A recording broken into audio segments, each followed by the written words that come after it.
Chapter 24. In his days Nebuchadnezzar king of Babylon came up, and Jehoiakim became his servant 3 years, then he turned and rebelled against him. And the Lord sent against him bands of the Chaldees, and bands of the Syrians, and bands of the Moabites, and bands of the children of Ammon, and sent them against Judah to destroy it, according to the word of the Lord, which he spake by his servants the prophets. Surely at the commandment of the Lord came this upon Judah, to remove them out of his sight, for the sins of Manasseh, according to all that he did, and also for the innocent blood that he shed, for he filled Jerusalem with innocent blood, which the Lord would not pardon. Now the rest of the acts of Jehoiakim, and all that he did, are they not written in the book of the Chronicles of the kings of Judah? So Jehoiakim slept with his fathers, and Jehoiakim his son reigned in his stead.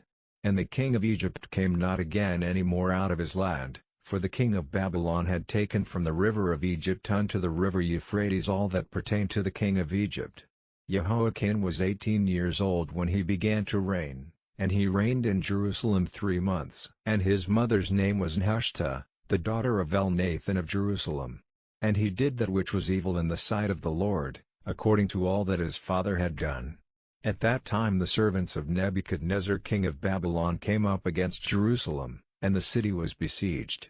And Nebuchadnezzar king of Babylon came against the city, and his servants did besiege it. And Jehoiakim the king of Judah went out to the king of Babylon, he, and his mother, and his servants, and his princes, and his officers, and the king of Babylon took him in the 8th year of his reign.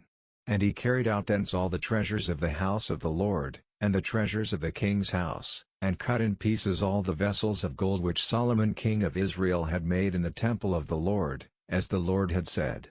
And he carried away all Jerusalem, and all the princes, and all the mighty men of valor, even 10,000 captives, and all the craftsmen and smiths, none remained, save the poorest sort of the people of the land. And he carried away Jehoiakim to Babylon, and the king's mother, and the king's wives, and his officers, and the mighty of the land, those carried he into captivity from Jerusalem to Babylon. And all the men of might, even 7,000, and craftsmen and smiths 1,000, all that were strong and apt for war, even them the king of Babylon brought captive to Babylon. And the king of Babylon made Mattaniah his father's brother king in his stead, and changed his name to Zedekiah. Zedekiah was 21 years old when he began to reign, and he reigned 11 years in Jerusalem. And his mother's name was Hamutal, the daughter of Jeremiah of Libnah. And he did that which was evil in the sight of the Lord, according to all that Jehoiakim had done. For through the anger of the Lord it came to pass in Jerusalem and Judah, until he had cast them out from his presence, that Zedekiah rebelled against the king of Babylon.